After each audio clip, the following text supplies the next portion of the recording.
The morning sun had barely crested the Dakota horizon when Delilah Dawson realized she was the only woman left traveling with strangers who looked at her like wolves eyeing a wounded deer. Her husband Thomas had died 3 days prior, fever taking him somewhere between Fort Pierre and their destination of Oregon Territory. The wagon master had wanted to bury him quickly and move on, but Delilah had insisted on a proper service, reading from the Bible her mother had given her before leaving Pennsylvania. Now she sat alone on the driver's bench of their Conestoga wagon, her hands blistered from gripping the reins too tightly, her heart hammering with a fear she refused to show on her face. The year was 1867, and the Wild West was no place for a woman without protection, without family, without a single soul who cared whether she lived or died. The wagon train consisted of 12 families when they left Yankton, South Dakota, 2 weeks ago. Now there were 11, and the Hendersons who traveled beside her had made it clear that morning they wanted nothing to do with a widow who might bring bad luck upon them all. Delilah was 22 years old, had been married for barely 8 months, and was more alone than she had ever been in her entire life. She urged the oxen forward as the wagon master called for the train to move out. The landscape stretched endlessly before them, rolling prairie grass that whispered secrets in the wind. Her provisions were adequate. Thomas had been careful about that, but she knew nothing about fixing a broken wheel or defending herself against bandits or hostile tribes. She knew how to sew a straight seam, cook a decent meal, and recite poetry. None of those skills would keep her alive out here. By midday, the heat was oppressive. Delilah's dark hair clung to her neck beneath her bonnet, and her throat was parched despite the water she rationed carefully.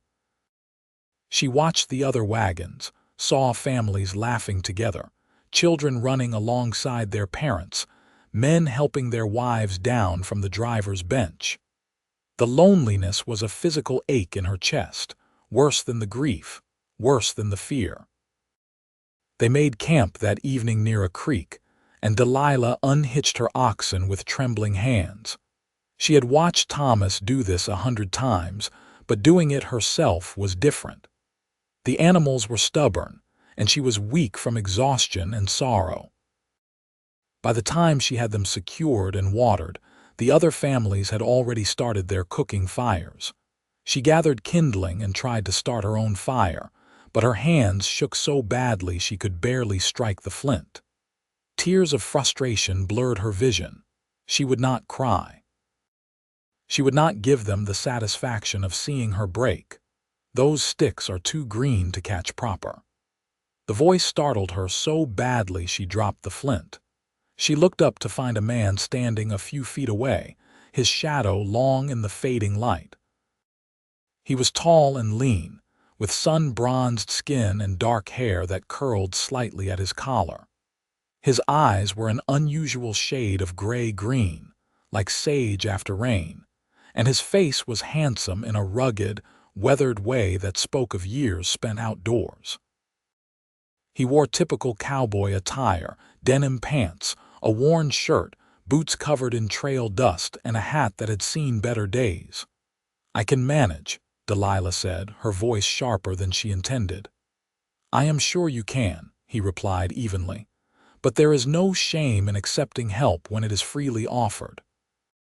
He moved closer, and she noticed the easy way he carried himself, confident without being threatening. He knelt beside her fire pit and began arranging the kindling differently, pulling dry pieces from a leather pouch at his belt. "Name is Ryder Vaughn," he said as he worked. "I have been scouting ahead for the train, just rode back in and heard about your loss. I am sorry for your trouble." "Delilah Dawson," she managed, "and thank you, but I do not need charity." "This is not charity, Mrs. Dawson. This is common decency, which seems to be in short supply around here." He struck his flint expertly, and within moments a small flame caught and grew. "There now. You will want to keep feeding it slow until it takes hold good and strong." She wanted to maintain her prickly exterior, but the kindness in his voice undid something in her. "Why are you helping me when no one else will?" Ryder sat back on his heels and met her eyes directly. "Because it is the right thing to do. Because you should not have to face this trail alone.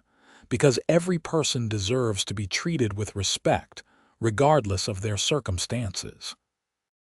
The others think I am bad luck. The others are fools." He stood and dusted off his hands. "Have you eaten today?" She had not, but she was not about to admit it. "I will prepare something shortly. I have rabbit stew cooking at my fire, more than I can eat. You would be doing me a favor by helping with it."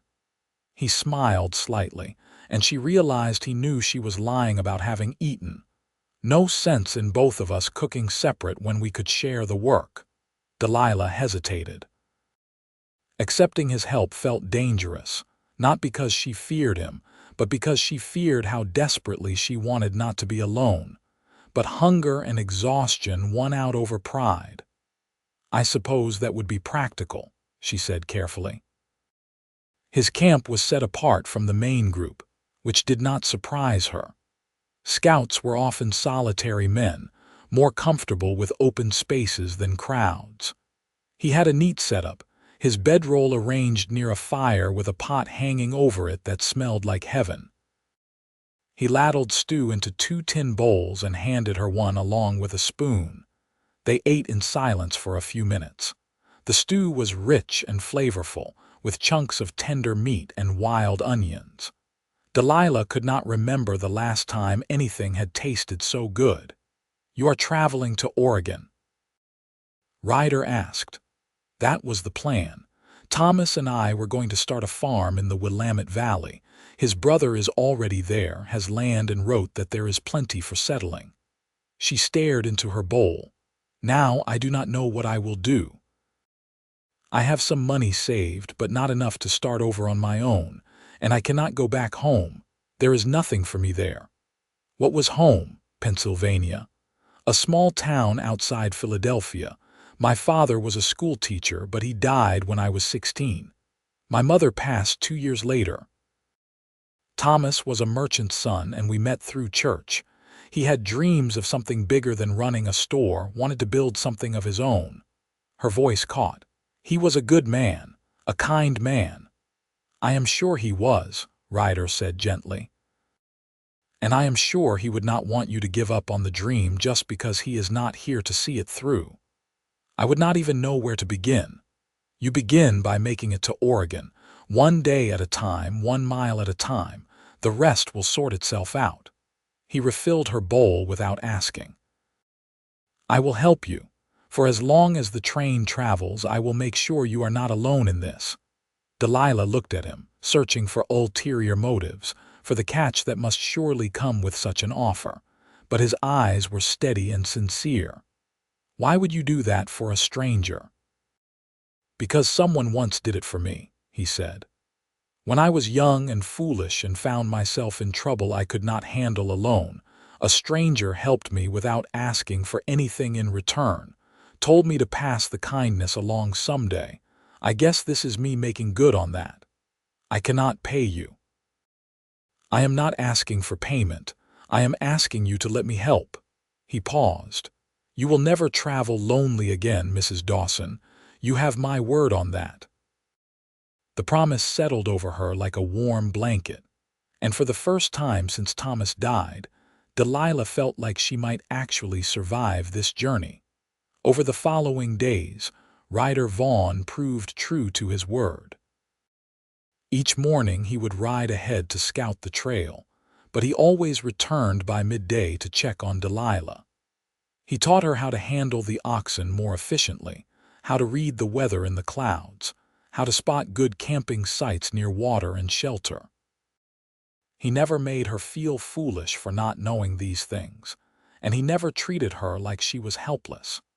The other members of the Wagon train began to notice Ryder's attention to the widow Dawson, and opinions varied. Some thought it was improper, that she should be in mourning and keeping to herself. Others were relieved that she had someone looking after her, so they did not have to feel guilty about their own avoidance. A few of the women started to warm toward her slightly, perhaps because Ryder's obvious respect for her made them reconsider their earlier judgments. 1 week after Thomas's death, a terrible storm rolled across the prairie.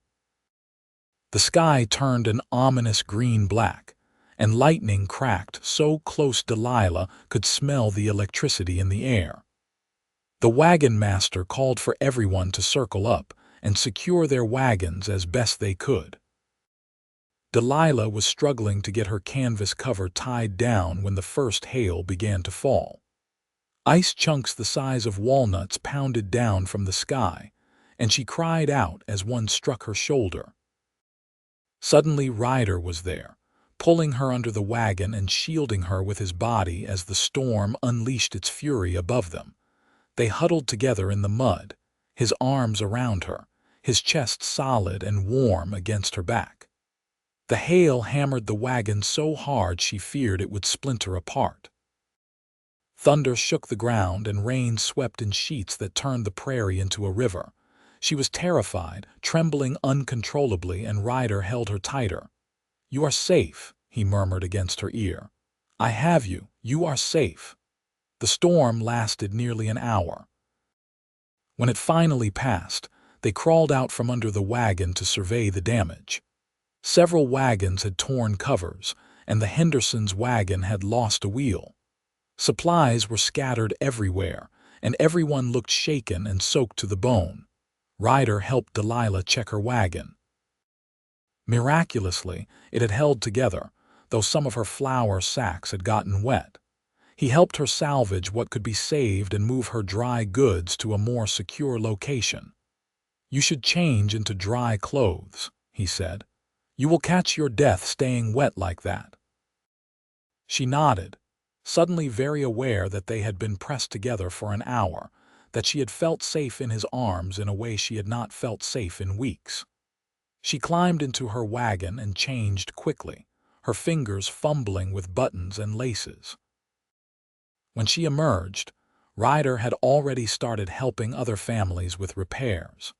She watched him work, noting the easy strength in his movements, the way he spoke calmly to frightened children, the patience he showed with elderly Mr. Crawford who kept forgetting what he was supposed to be doing.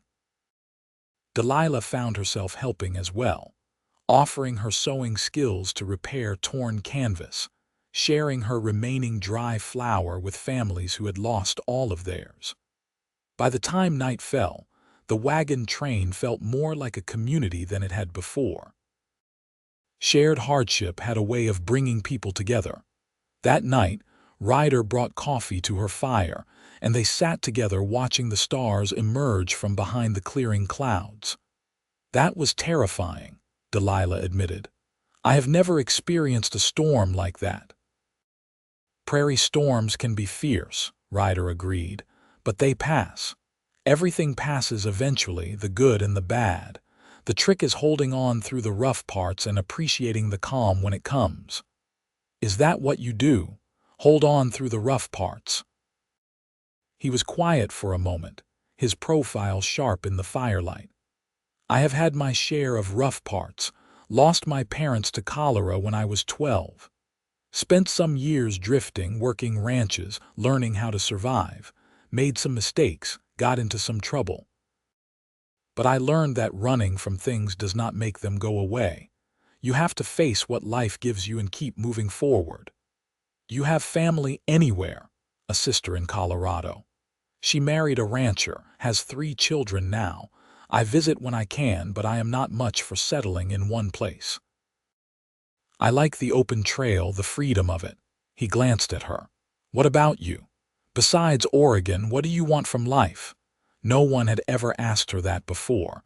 Thomas had made plans, and she had agreed to them because that was what wives did. But what did she want? "I want to feel safe," she said slowly. "I want to build something that matters, something that lasts. I want to not be afraid all the time." She paused. "I want to be more than just someone's wife or daughter. I want to be my own person." You already are your own person, Ryder said. You just have not had the chance to discover who that person is yet. His words stayed with her long after she retired to her wagon that night. She lay in the darkness, listening to the sounds of the camp settling down, and thought about identity and independence, and the strange, unexpected friendship developing between her and the cowboy scout. The wagon train pushed westward, following the Platte River through Nebraska territory. The days fell into a rhythm. Delilah grew stronger, more capable. Her hands developed calluses, her skin tanned despite her best efforts with her bonnet, and her confidence increased. Ryder was always nearby, but he gave her space to learn and grow on her own terms. One afternoon, about 3 weeks into the journey, they encountered a group of Lakota riders on a ridge overlooking the trail. The wagon master immediately called for everyone to draw the wagons into a defensive formation, and men grabbed their rifles. "Hold your fire," Ryder called out sharply. He rode forward alone, holding up one hand in a gesture of peace. Delilah watched with her heart in her throat as he approached the Lakota riders. They spoke for several minutes, and she saw Ryder use hand signals along with words. Finally, he returned to the wagon train. "They are not looking for trouble," he told the wagon master. "They wanted to make sure we are just passing through, not planning to settle on their land. I told them we are bound for Oregon, and they are satisfied with that. They will watch us for the next few days to make sure we keep our word, but as long as we stay on the trail and do not hunt their buffalo, we should have no problems." "You speak their language?" Delilah asked when he rode back to check on her. "Some. Enough to get by. I worked for a trader when I was younger, learned a bit of several tribal languages. It comes in handy." He smiled slightly. "Most conflicts out here come from misunderstandings. People fear what they do not understand, but at the end of the day, everyone wants the same things. Safety for their families, food to eat, a place to call home. You are an unusual man, Ryder Vaughn." "Is that a good thing or a bad thing?" "A good thing," she said, and meant it. That evening, as Delilah prepared her supper, several of the women from the wagon train approached her. Mrs. Henderson, who had been cold to her since Thomas's death, cleared her throat awkwardly. "We wanted to apologize for our behavior," she said stiffly. "We were not very Christian in how we treated you, and that was wrong. We would like to make amends if you will let us." Delilah was so surprised she nearly dropped her cooking pot. "I appreciate that. We are having a quilting circle tomorrow evening," another woman, Mrs. Potter, added. "We would be pleased if you would join us." It was an olive branch, and Delilah took it gratefully. She had been lonely for female companionship, and though she knew their change of heart had everything to do with Ryder's influence rather than genuine remorse, she was willing to accept their friendship on whatever terms it was offered. The quilting circle became a regular occurrence, and Delilah found herself gradually being woven into the social fabric of the wagon train. She learned the gossip, who was courting whom, which children were troublemakers, which families were running low on supplies. She shared her own skills, helping to mend clothes and teaching some of the younger girls to embroider. But it was still Ryder she looked forward to seeing each day. His presence had become as essential to her as food and water.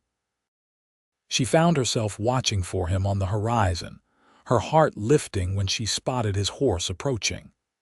They talked about everything and nothing, sharing stories of their pasts, their hopes for the future, their observations about the changing landscape around them. One evening, about 5 weeks into the journey, they sat together on a hillside watching the sunset paint the sky in shades of orange and purple. The wagon train was camped below them, smoke rising from a dozen cook fires. "Can I ask you something?" Delilah said. "Always." "Why have you never married?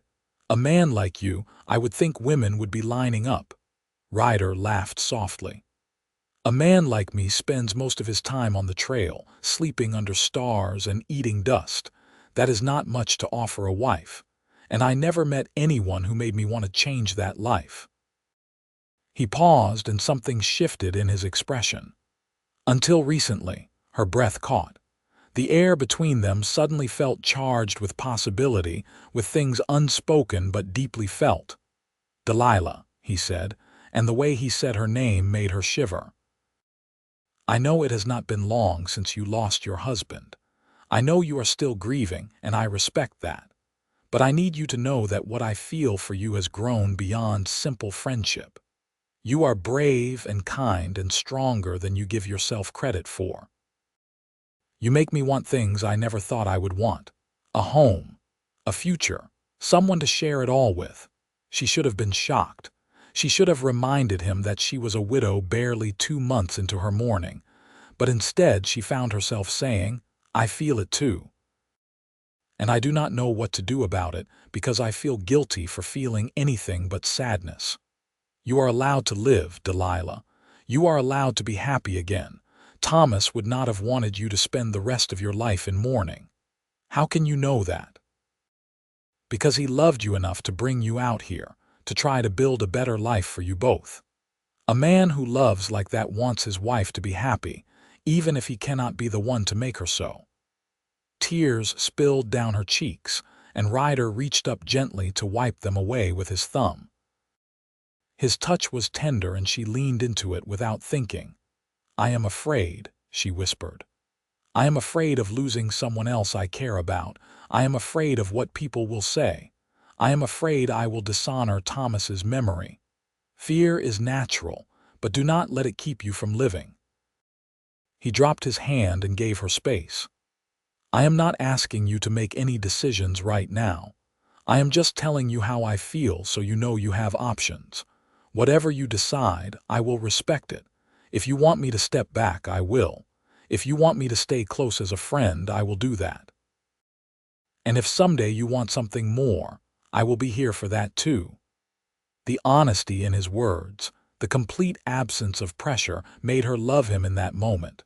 Not the cautious affection she had felt for Thomas, built on shared faith and mutual respect, but something fiercer and more profound. This was a love born from hardship and help, from seeing someone at their worst and choosing to stay anyway. I do not want you to step back, she said. I want you to stay exactly where you are. His smile was like sunrise, warm and full of promise.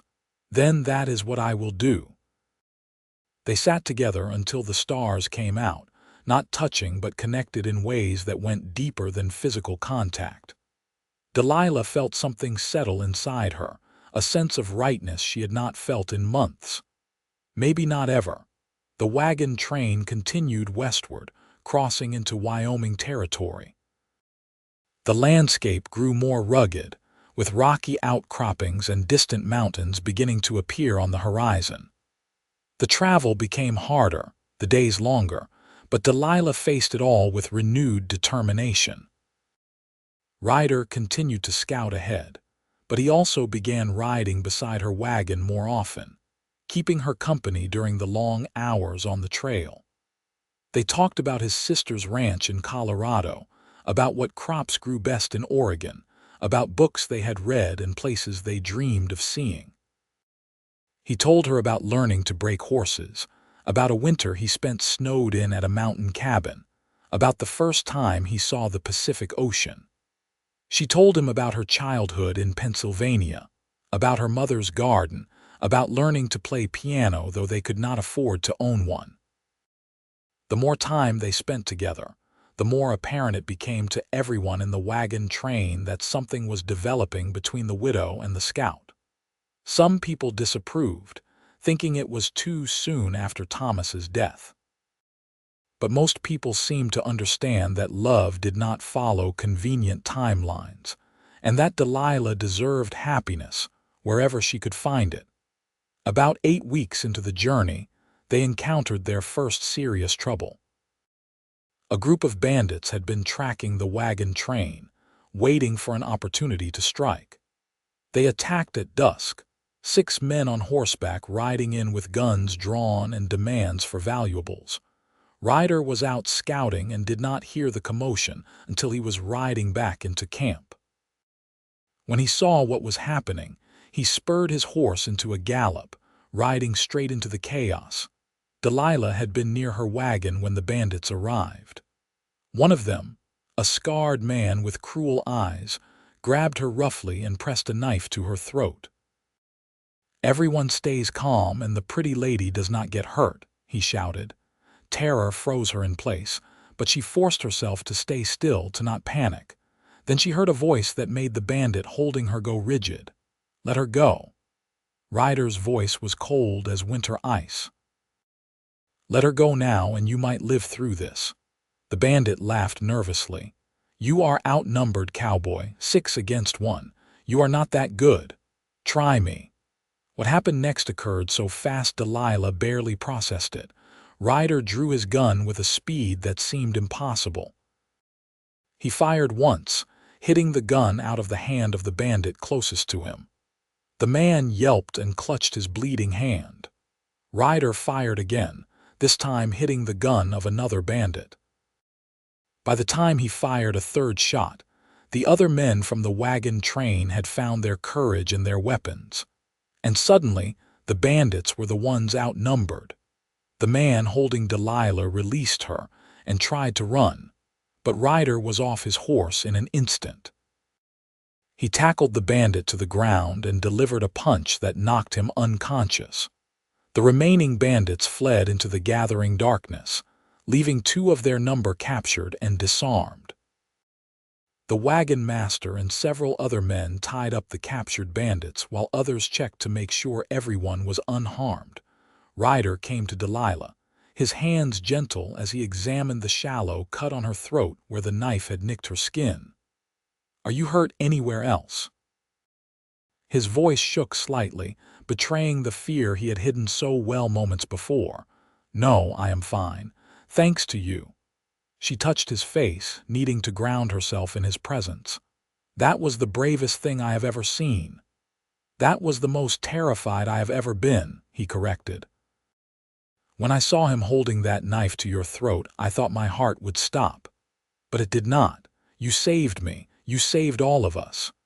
The wagon master approached, looking shaken but grateful. "Mr. Vaughn, I do not know how to thank you. You have more than earned your pay and then some." "Just doing my job," Ryder said. But his eyes never left Delilah's face.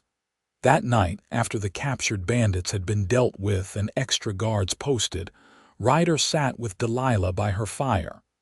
She was still trembling from the ordeal, and he wrapped a blanket around her shoulders. "I keep thinking about what could have happened," she said. "If you had not been there, if you had not been so fast with that gun. But I was there, and I will always be there for as long as you want me." She turned to him, and something in her expression made him go very still. "I want you," she said simply. "Not someday, now. I want you now and tomorrow and every day after that. I am tired of being afraid, tired of worrying about what people think, tired of denying what I feel. I love you, Ryder Vaughn. I love you with everything I am." The joy that spread across his face was beautiful to see. He cupped her face in his hands, his touch reverent. "I love you too, Delilah Dawson. I think I have loved you since the first moment I saw you trying to start that fire with green wood and too much pride to ask for help." "Then kiss me," she whispered. "Please." He did, and it was nothing like the chaste kisses she had shared with Thomas. This kiss was fire and promise, passion and tenderness all wrapped together. His lips were warm and sure against hers, and she felt herself melting into him, into this moment, into a future she could finally see clearly. When they finally pulled apart, both breathing hard, Delilah felt transformed. This was what it meant to be truly alive, to feel something so deeply it changed the very fabric of who you were. "Marry me," Ryder said. "I know it is fast. I know people will talk, but I do not care. Life is too short and too uncertain to waste time. Marry me, and I will spend every day making sure you never regret it." "Yes," she said without hesitation. "Yes, I will marry you." They told the wagon master the next morning, and he agreed to perform the ceremony when they reached Fort Bridger, which was about a week away. The news spread through the wagon train quickly, and reactions were mixed. Some people were scandalized by the speed of it, but most were happy for them. Mrs. Henderson and the other quilting circle women rallied around Delilah, offering to help her prepare. "I do not have a proper wedding dress," Delilah fretted. "We will make you one," Mrs. Potter declared. "We have a week. That is plenty of time." The women pooled their resources, contributing fabric and lace and ribbons. They worked together each evening, sewing and embroidering, creating something beautiful from scraps and determination. Delilah was moved to tears by their generosity. Ryder, meanwhile, was receiving congratulations and advice from the men.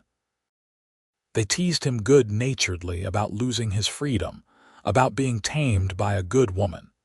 He took it all with grace and humor, though Delilah noticed he seemed nervous as the wedding day approached. Having second thoughts, she asked him one evening as they walked together away from the camp. "Not even for a moment," he assured her. "I am just thinking about what comes after. I want to give you the life you deserve, and I am not sure how to do that yet. My savings are not much, and scouting does not pay well enough to support a family." "We will figure it out together," she said. "That is what partners do, and I still have the money Thomas and I saved. It is not a fortune, but it is a start." "I do not want to use your money. It is not mine, it is ours. Once we are married, everything we have belongs to both of us. That is how marriage works." She squeezed his hand. "Besides, I have been thinking. When we reach Oregon, what if we did not go to the Willamette Valley? What if we went somewhere else? What did you have in mind?" "I have heard there are opportunities in ranching. Maybe we could start small with just a few head of cattle and build from there. You know horses and livestock, and I am good with numbers and organization. We could make it work." Hope lit up his face. "You would want that. It would be hard work, harder than farming." "I am not afraid of hard work. Not anymore. Not if I am doing it with you." They reached Fort Bridger on a warm afternoon in late July. The fort was a welcome sight after weeks on the trail, a place to resupply and rest before the final push toward Oregon. The wedding was scheduled for the following day, giving everyone time to prepare. Delilah spent the night with the other women, a tradition that meant she and Ryder would not see each other until the ceremony. The women helped her bathe and wash her hair, and they presented her with the dress they had created. It was simple but lovely, made from cream-colored cotton with delicate embroidery at the neckline and sleeves. They had even fashioned a short veil from a piece of lace. "You look beautiful," Mrs. Henderson said, and there were tears in her eyes. "I am sorry I was unkind to you before. You are a good woman, and you deserve this happiness." "Thank you," Delilah said, embracing her. "That means more than you know."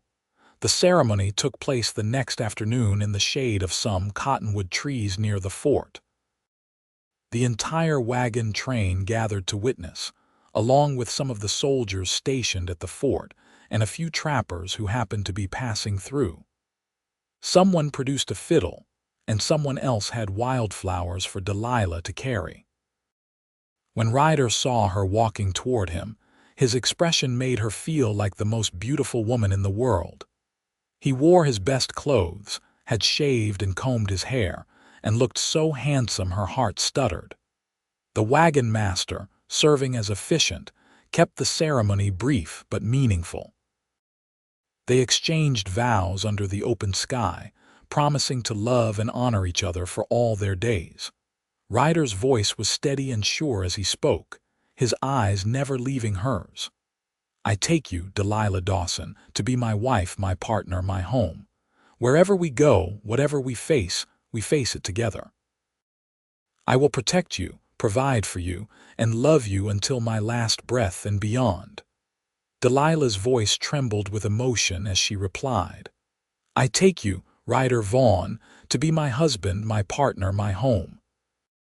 You gave me hope when I had none, strength when I was weak, and love when I thought I would never feel it again. I will stand beside you, support you, and love you for all my days." They had no rings to exchange, but Ryder pulled a small object from his pocket. It was a smooth stone, pale blue like a robin's egg, with white markings that looked like clouds. "I found this stone 2 days ago," he said. "It reminded me of the sky the day we met. I know it is not much, but until I can get you a proper ring, I want you to have it as a promise of my commitment to you." Delilah closed her fingers around the stone, treasuring it more than any ring. "It is perfect. You may kiss your bride," the wagon master announced with a smile. Ryder did not need to be told twice. He pulled Delilah into his arms and kissed her thoroughly, to the cheers and applause of everyone watching. When they finally broke apart, both were grinning like fools, happier than either had ever been. The celebration lasted well into the evening. There was music and dancing, food and drink shared among everyone. Delilah danced with Ryder, with the wagon master, with old Mr. Crawford who could barely stand, but insisted on one turn around the makeshift dance floor. She laughed until her sides ached, feeling light and free and impossibly joyful. As the stars came out and the party began to wind down, Ryder took her hand and led her to the small room they had rented at the fort for the night. It was the first time they would be truly alone as husband and wife, and Delilah felt both nervous and eager. Inside the room, Ryder lit a lantern and turned to her. "Are you happy?" he asked softly. "More than I ever thought possible," she replied honestly. He crossed to her and carefully removed the veil from her hair. His hands were gentle as he unpinned her hair, letting it fall in dark waves around her shoulders. "You are so beautiful," he murmured. "And you are mine." "And you are mine," she said, reaching up to unbutton his shirt. "Show me what that means." He did, and in the gentle intimacy of that night, they became truly one. Ryder was patient and tender, making sure she felt safe and cherished. The connection between them was deep and profound, built on weeks of trust and growing love. When they finally fell asleep wrapped in each other's arms, Delilah knew with absolute certainty that she had made the right choice. The wagon train left Fort Bridger 2 days later, pushing on toward Oregon. But now Delilah traveled with her husband beside her, and everything felt different. The journey was still hard, the days still long, but she faced it all with Ryder at her side. They talked about their plans constantly, refining their dream of starting a ranch. Ryder had contacts in Oregon, men he had worked with before who might be willing to help them get started. Delilah kept careful notes of everything they would need, making lists and calculating costs. "We will need at least 20 head to start," Ryder said one evening as they lay together under the stars. "And a good bull, plus horses for working the herd. That is going to take most of what we have saved." "Then we will make it work," Delilah said confidently. "We will start small and build from there. In a few years we will have a proper ranch. And maybe a family to go with it." He placed a hand on her stomach, hopeful. "Maybe," she said with a smile. "Would you want that?" "I want everything with you. Children, grandchildren, a whole life together." "Then that is what we will have."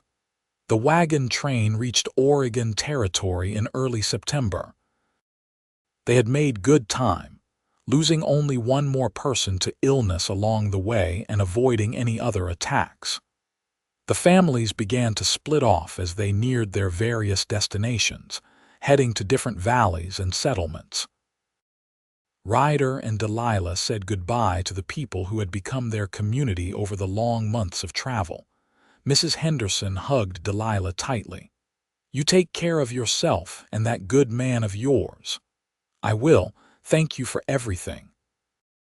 Instead of continuing to the Willamette Valley, where Thomas's brother waited, they headed south toward a region Ryder knew from previous travels. There was good grazing land there, with water and shelter, and the area was still open for homesteading. They filed their claim in the nearby town of Roseburg, 160 acres of rolling grassland backed by pine forest. It was beautiful in a wild, untamed way, and Delilah fell in love with it immediately. "This is ours," she asked, standing on a rise and looking out over the land. "This is ours," Ryder confirmed, wrapping his arms around her from behind. "We will build our house right here where we can see everything. In the spring, we will start building up the herd." They lived in their wagon through the fall while Ryder built a cabin. Several neighbors, homesteaders who had arrived the year before, came to help with the raising. The frontier had its own code, and helping newcomers was part of it. In return, Ryder promised to help them when they needed it, and Delilah offered to help the women with sewing and cooking. By the time winter arrived, they had a snug one-room cabin with a good fireplace, a small barn for the 2 horses they had kept from their wagon team, and a root cellar stocked with preserves and vegetables. It was not much, but it was theirs, built with their own hands and sweat. That winter was cold but joyful. They spent long evenings by the fire, talking and planning, making love and dreaming about the future. Delilah learned to cook on the cabin's small stove, improving with practice. Ryder spent his days cutting firewood, hunting, and making repairs and improvements to their small homestead. In January, Delilah realized she was pregnant. She was nervous to tell Ryder, afraid of how he might react, but when she finally shared the news, his joy was uncontainable. "A baby," he said, wonder in his voice. He knelt before her and placed his hands on her still flat stomach. "Our baby. When? Late summer, I think. August, maybe early September. We need a bigger house," he said immediately, "and a proper bed for the nursery. And we need to make sure we have enough money saved for when you cannot work as hard. Ryder, we have months to prepare. Do not panic." But he was already making plans, and Delilah loved him for it.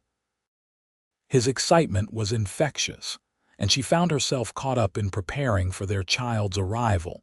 Spring came, and with it the work of starting their ranch.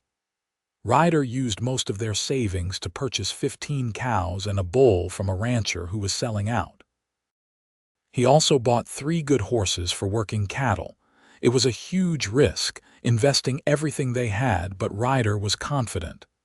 "These are good animals," he told Delilah as they watched the cattle graze on their land. "Strong bloodlines. If we can get them through the first year, we will have calves to sell and enough money to expand." Delilah helped as much as she could while her pregnancy progressed. She tended their garden, now much larger than the previous year, and she learned how to make butter and cheese from their cow's milk. She also took in sewing work from women in town, earning a bit of extra money that went into their savings. As summer approached and her belly grew round with their child, Ryder became increasingly protective. He did not want her lifting anything heavy or overexerting herself. Delilah found it both touching and frustrating. "I am pregnant, not dying," she told him one day when he tried to stop her from hanging laundry. "I know, but I worry. I do not want anything to happen to you or the baby." "Nothing is going to happen. Women have been having babies since the beginning of time. I am strong and I am healthy and everything will be fine." But she secretly appreciated his concern, even when it was excessive. It came from love, and she never doubted that for a moment. In late August, Delilah went into labor. Ryder had arranged for a midwife from town to be on call, and he rode like the devil was chasing him to fetch the woman when Delilah's pains began. Mrs. Thompson, the midwife, was a calm, capable woman in her 50s who had delivered more babies than she could count. "First babies take their time," she told Ryder when he hovered anxiously. "Why do not you go outside and pace there where you are not underfoot?" He reluctantly obeyed, though he kept coming to the door every few minutes until Mrs. Thompson finally shut it in his face with instructions not to come back until he was called. The labor was long and hard, but Delilah was determined. She thought about her mother, who had died when Delilah was young, and wished she could have her wisdom now. She thought about Thomas, who would have been a good father, and sent him a silent apology for moving on with her life. And she thought about Ryder, the man who had saved her in every way a person could be saved, and she drew strength from her love for him. Finally, as the sun was setting, their son was born. He came into the world with a lusty cry that brought tears of relief to everyone's eyes. Mrs. Thompson cleaned him up and placed him in Delilah's arms. "You have a fine, healthy boy," she announced. "He has got a good set of lungs on him." The baby had dark hair like his father and eyes that Delilah suspected would be hazel like her own. He was perfect in every way, 10 fingers, 10 toes, and a grip surprisingly strong for someone so small. Mrs. Thompson opened the door and called for Ryder. He burst into the room, his face pale with worry, but when he saw Delilah holding their son, his expression transformed into pure wonder.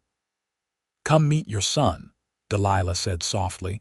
Ryder approached slowly, as if afraid he might break something. He sat on the edge of the bed and stared at the baby with tears streaming down his face.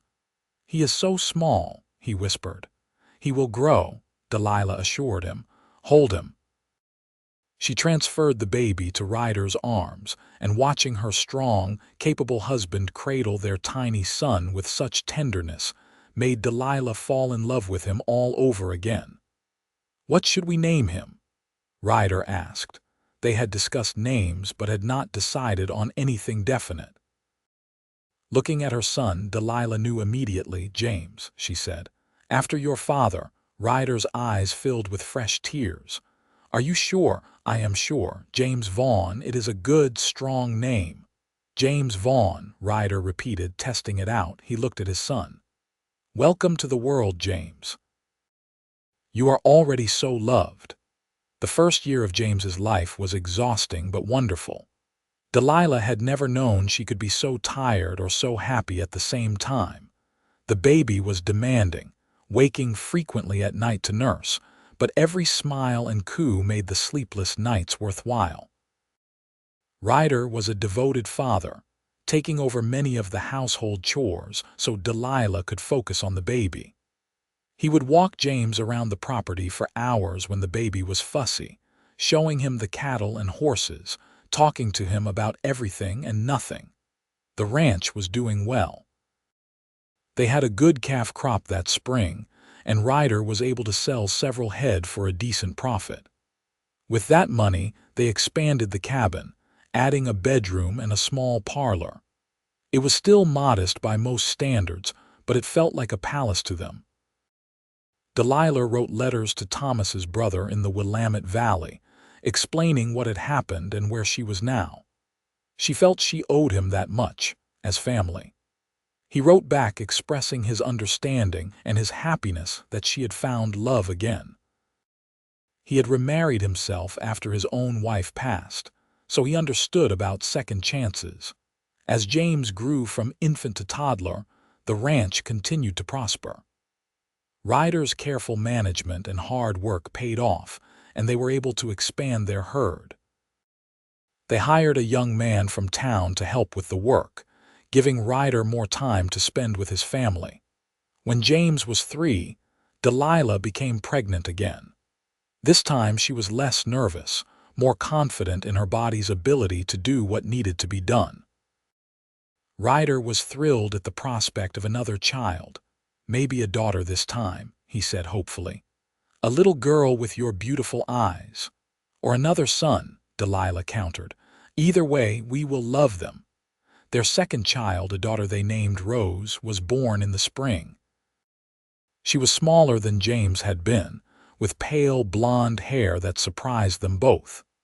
But she had Ryder's gray-green eyes and Delilah's delicate features. James was fascinated by his baby sister, wanting to help with everything. He would bring her toys, sing to her in his off-key toddler voice, and carefully pat her head with chubby hands. It was clear he was going to be a protective older brother. The years passed in a blur of work and love and growing children. The ranch became more established, their reputation for quality cattle spreading throughout the region. They hired more help as the operation grew, and eventually Ryder built a proper ranch house, larger and more comfortable than their original cabin. Delilah became a pillar of the small community that was forming around them. She helped organize a school, taught Sunday school at the church they attended in Roseburg, and was known for her kindness to newcomers struggling to establish themselves. She remembered what it had been like to be alone and afraid, and she made sure no one in her community ever had to feel that way if she could help it. When James was 10 and Rose was 7, Delilah gave birth to twins, 2 boys they named Samuel and Nathan. The ranch house, once seeming so spacious, suddenly felt full to bursting with children and noise and laughter. Ryder thrived on the chaos, somehow managing to make each child feel special and loved. He taught James how to rope and ride, let Rose help him with the gentler horses, and carried the twins around on his shoulders while doing evening chores. One evening, when the children were finally asleep and the house was quiet, Ryder and Delilah sat together on the porch they had added to the house. The sun was setting over their land, painting everything in shades of gold and amber. "You ever think about how we met?" Delilah asked, leaning against his shoulder. "All the time," Ryder said. "I think about that scared young widow trying to start a fire, too proud to ask for help. I think about the cowboy who helped anyway, who promised I would never travel lonely again." "I kept that promise," he said, kissing the top of her head. "You did. You kept every promise you ever made to me." She looked out over the ranch at the house they had built, the land they had claimed, the life they had created together. "I had no idea that day when you first spoke to me that you would become everything to me. My partner, my love, my home." "I knew," Ryder admitted. "Maybe not right away, but soon after. I knew you were special, that you were worth fighting for, worth changing my whole life for." "Do you ever regret giving up the wandering life?" "Not for a single second. This life, with you and our children, is better than any freedom I had before. You are my great adventure, Delilah. Every day with you is a journey worth taking." They sat in comfortable silence, watching the stars emerge one by one. After a moment, Delilah felt Ryder's hand cover hers. "What are you thinking about?" he asked. "I am thinking about how grateful I am for that terrible day when Thomas died, because as horrible as it was, it led me to you. For that wagon train where I was so alone and afraid, for every hard moment that brought us to this one." She turned to look at him, her eyes shining with tears. "I am thinking about how love can find you in the most unexpected places, and how it can transform your entire life if you are brave enough to accept it." "You were the brave one," Ryder said. "You had already lost so much, but you were willing to risk your heart again." "We were both brave," Delilah corrected. "And we will continue to be brave together for whatever comes next." Inside the house, they heard one of the twins start to cry, quickly followed by the other. Ryder groaned good-naturedly. "I will go. You have been with them all day." "We will go together," Delilah said, standing and pulling him to his feet. "We do everything together, remember." They went inside, and in the dim light of the nursery, they each picked up a crying baby. The twins quieted almost immediately in their parents' arms, and Ryder and Delilah shared a look of understanding across the room. This was their life now. Not perfect, often messy, sometimes exhausting, but filled with more love than either of them had ever imagined possible. They had found each other in the wilderness, two souls searching for home, and they had built something beautiful together. Years continued to pass. James grew into a young man who loved the ranch as much as his father did, and it was clear he would take over the operation someday. Rose was strong-willed and intelligent, with dreams of becoming a teacher like her mother. The twins were inseparable, always getting into mischief but with hearts of gold. When James turned 18, Ryder officially made him a partner in the ranch, recognizing that the young man had earned his place through years of hard work and dedication. The ranch now stretched over 500 acres, with more than 200 head of cattle and a reputation as one of the best operations in southern Oregon. Delilah had published several articles about homesteading and ranching in regional publications, becoming known for her practical advice and warm writing style. She had also written a series of letters about her journey west that a publisher in San Francisco had expressed interest in turning into a book. One autumn evening, as Delilah and Ryder celebrated their 20th wedding anniversary, surrounded by their children and grandchildren from James, who had recently married, Delilah reflected on the incredible journey her life had taken. 20 years ago today, I was preparing to marry a man I had known for barely 2 months, she said during the dinner they had prepared. Some people thought I was crazy, moving too fast, disrespecting my first husband's memory. But I knew then what I know even more certainly now. Love does not wait for convenient moments. It arrives when it arrives, and you can either embrace it or let it pass you by. Your mother is a wise woman, Ryder told their children. I knew I wanted to spend my life with her from almost the first moment we met. She was brave and kind and beautiful, and she made me want to be a better man. You were already a good man, Delilah protested. You just needed someone to show you how good. Rose, now a young woman of 17, spoke up. How did you know Papa was the right one, Mama?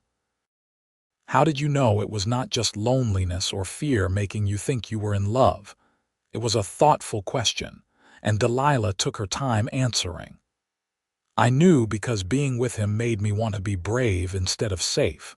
He did not just rescue me, he helped me learn to rescue myself. He saw me as a partner, not a burden, and when I looked at him, I did not see someone I needed, I saw someone I wanted. There is a difference. She smiled at Ryder across the table. Also, he made me laugh, even when I thought I would never laugh again. That is important in a marriage. The evening was filled with laughter and stories, with children playing and adults reminiscing.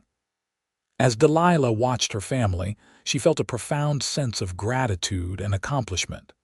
This was what she and Ryder had built together, not just a ranch or a house, but a legacy of love and strength. Late that night, after everyone had gone home or to bed, Ryder gave Delilah a small package wrapped in brown paper. I know we said no gifts, he said, but I saw this and thought of you. Inside was a beautiful silver locket on a delicate chain. When she opened it, she found 2 miniature portraits, one of Ryder and one of herself, painted from a photograph they had taken in town the previous year.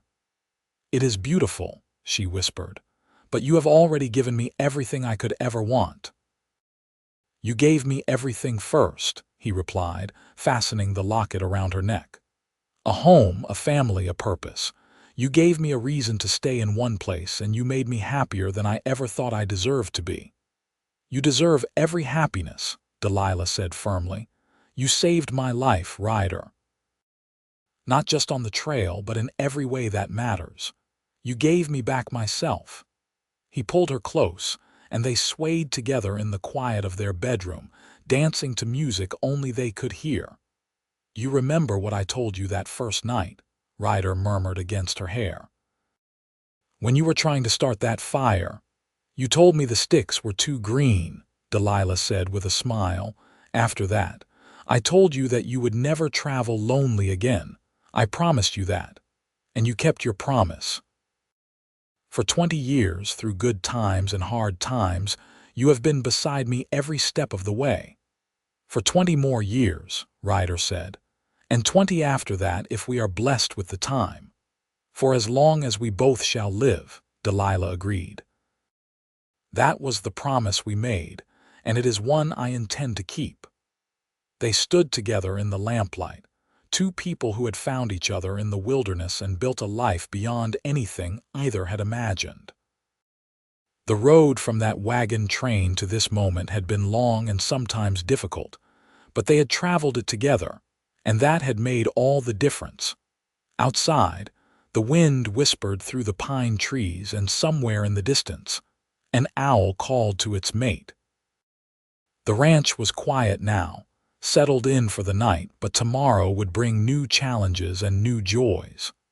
There would be cattle to tend, children to raise, a community to serve, and a love to nurture and protect. But tonight, in this perfect moment, Ryder and Delilah simply held each other, grateful for the journey that had brought them together and the life they continued to build side by side. She had ridden the wagon train alone and afraid, a widow with no future she could see. But then a cowboy had said those magic words, the promise that changed everything. "You will never travel lonely again," and she never had. Not for a single day since then. Not ever again. They had found each other against all odds, in a time and place where survival was uncertain and tomorrow was never guaranteed. But they had chosen love over fear, partnership over solitude, and they had built something that would last long after they were gone. As they finally made their way to bed, Delilah paused at the window to look out over their land one last time. The moon was bright, casting silver light over everything they had built together.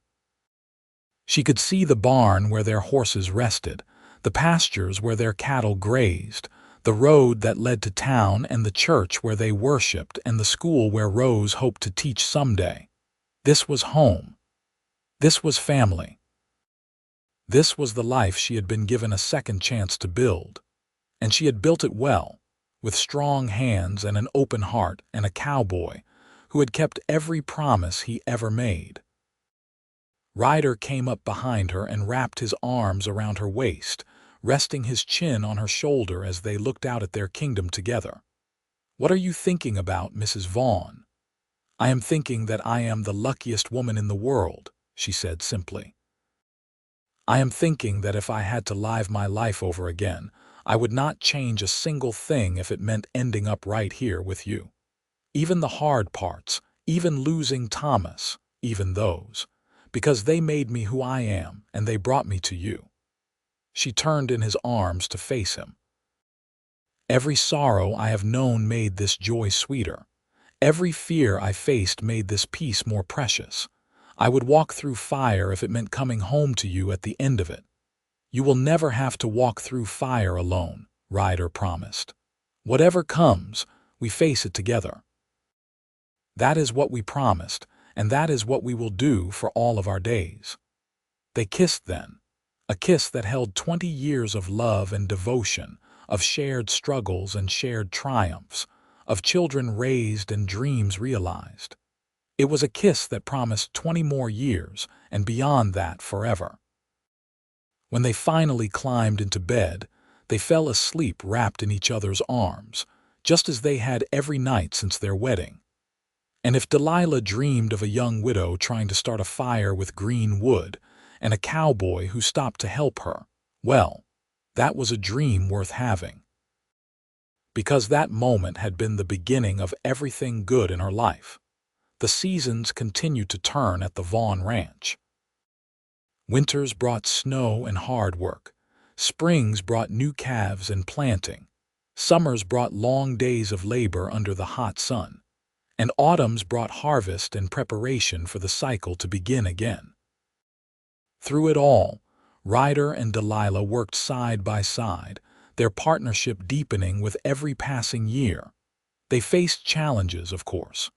There were years when the cattle prices dropped and money was tight. There were droughts that tested their resourcefulness and their faith. There were illnesses and injuries, the normal trials of life on a working ranch. But they faced everything together, drawing strength from each other and from the love they shared. Rose did become a teacher, just as she had dreamed, taking a position at the school in Roseburg and earning a reputation as demanding but fair. James expanded the ranch even further, implementing new breeding techniques and making the Vaughn Ranch known throughout Oregon and beyond. The twins, Samuel and Nathan, eventually went into business together, opening a supply store in town that served the ranching community. As their children grew and started families of their own, Ryder and Delilah found themselves surrounded by grandchildren, and eventually great-grandchildren.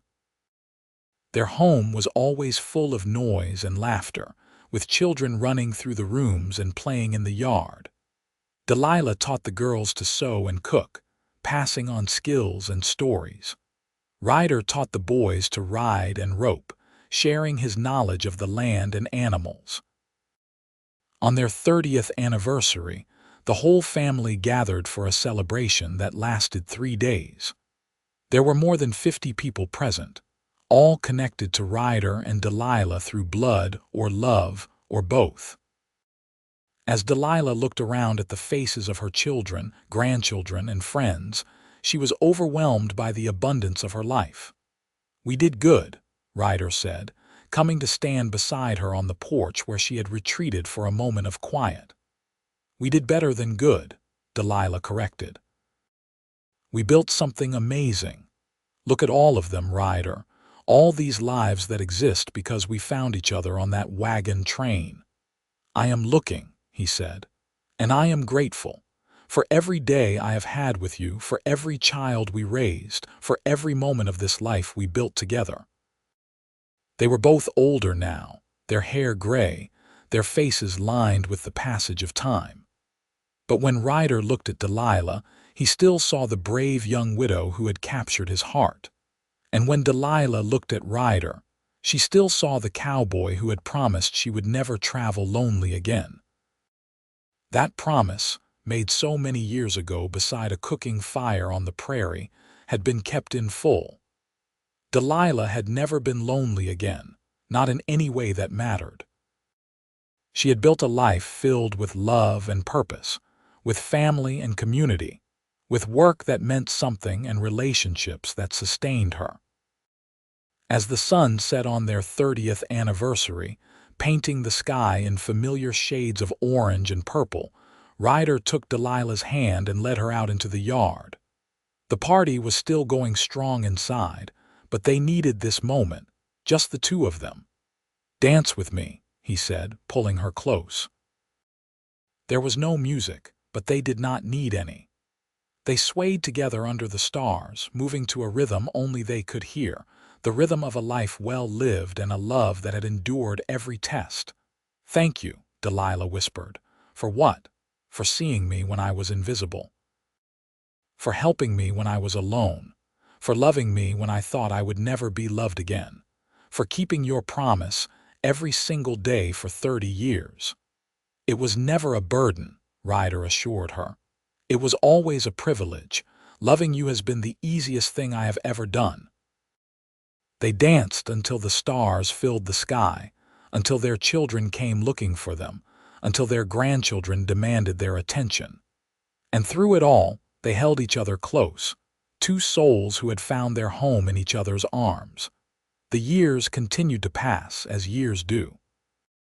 Ryder and Delilah grew older, moving more slowly but with the same dedication to each other and their family.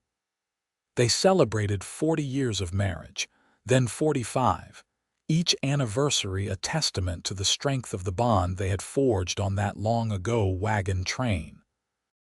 When Ryder was 72 and Delilah was 70, they finally decided to step back from the daily operations of the ranch, turning full control over to James and his sons.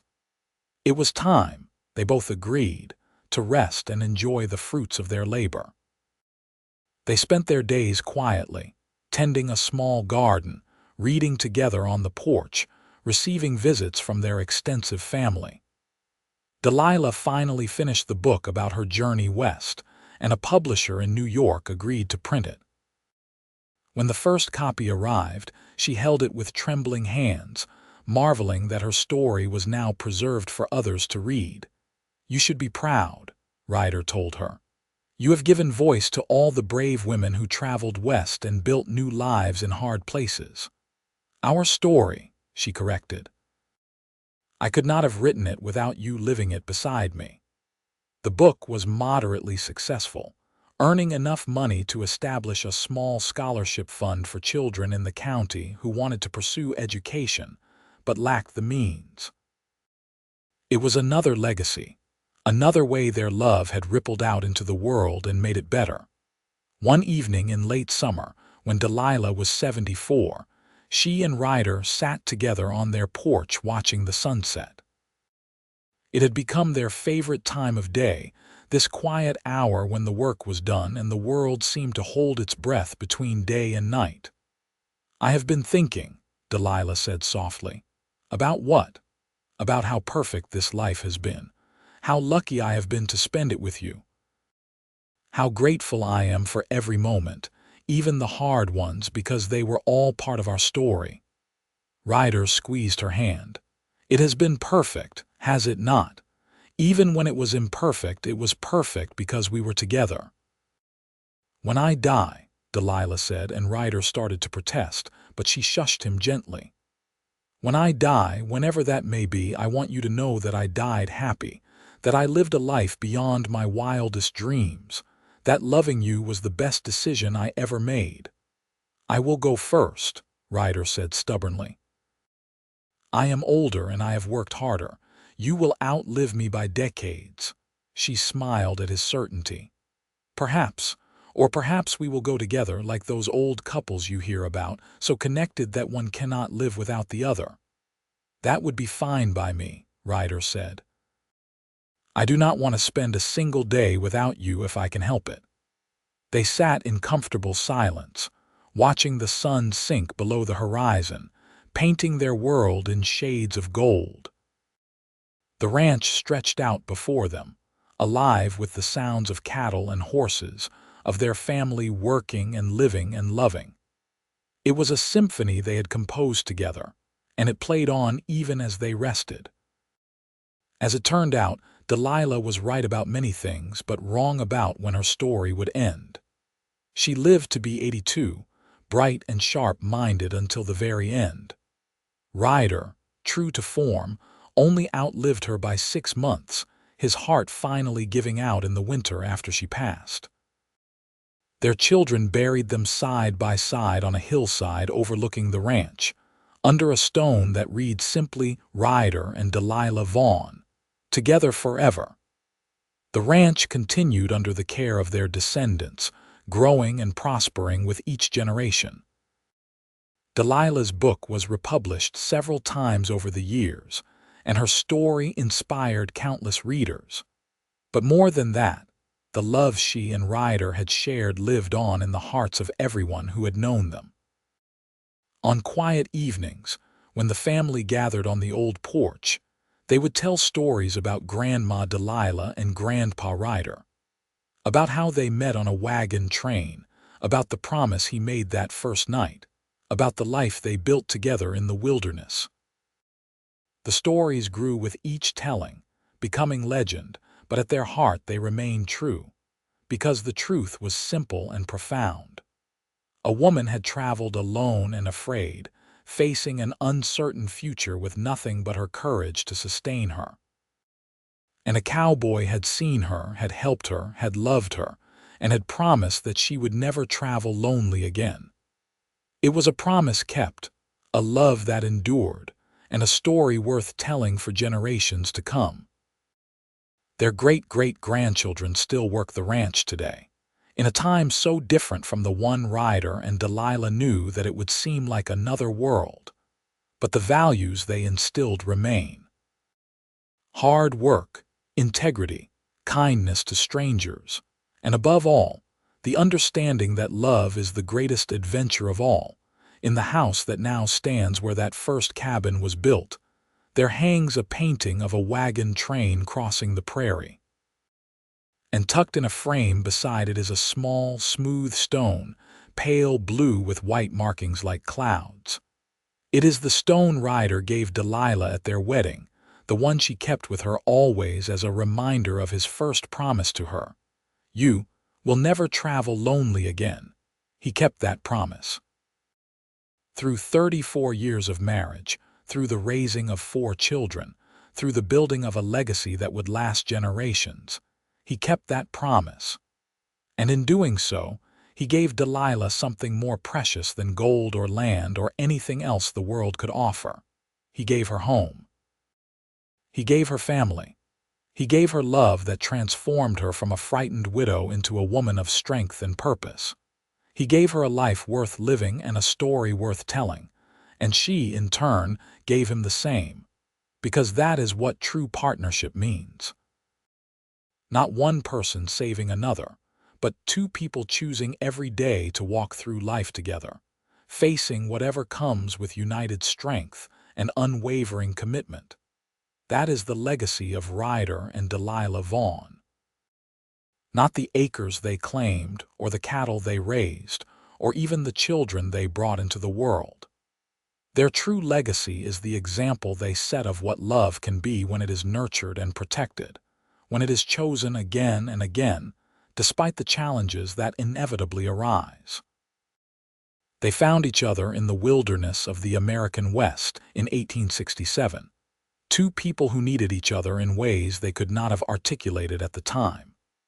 They built a life together that was sometimes hard but always meaningful, that was tested by time and trial but never broken. And if you stand on that hillside where they are buried, if you look out over the ranch they built together, you can almost hear the echo of a promise made long ago beside a cooking fire on the prairie. A promise that changed everything, that made possible all that came after. You will never travel lonely again. It was a promise kept, a love fulfilled, and a story that will endure as long as people believe in the power of love to transform lives and create miracles in the most unexpected places. This was their story, complete and true, a testament to the enduring power of love and the strength of the human spirit. And it is a story that ends not with death, but with legacy, with love continuing through the generations, with 2 souls who found each other and built something beautiful that would outlast them both.